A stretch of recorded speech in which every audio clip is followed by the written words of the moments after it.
જામનગરમાં ફરીથી જર્જરિત બિલ્ડિંગનો ભાગ ધરાશાયી થતા એક વ્યક્તિનું મોત નીપજ્યું। સાધના કોલોની આવાસનું 3 માળની બિલ્ડિંગનો ભાગ અચાનક ધરાશાયી થયો હતો। બિલ્ડિંગનો ભાગ ધસી પડતા કાટમાળમાં ફસાયેલા વ્યક્તિનું મૃત્યુ નીપજ્યું છે।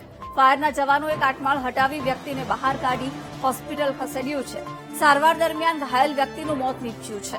ગત વર્ષે આ વિસ્તારમાં બિલ્ડિંગ ધરાશાયી થવાથી 3 લોકોના મોત થયા હતા।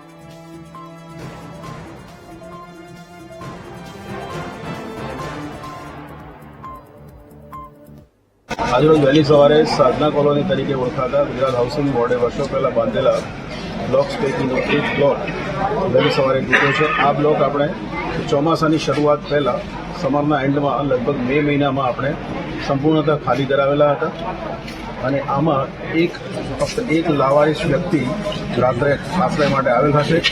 એ વ્યક્તિને ગંભીર ઇજાઓ થતાં અત્યારે હાલ બીજી હોસ્પિટલમાં દાખલ કરેલ છે। બાકીનો સમગ્ર બ્લોક ખાલી હતો, એના કારણે થઈને કોઈ જાનહાનિ થયેલ નથી।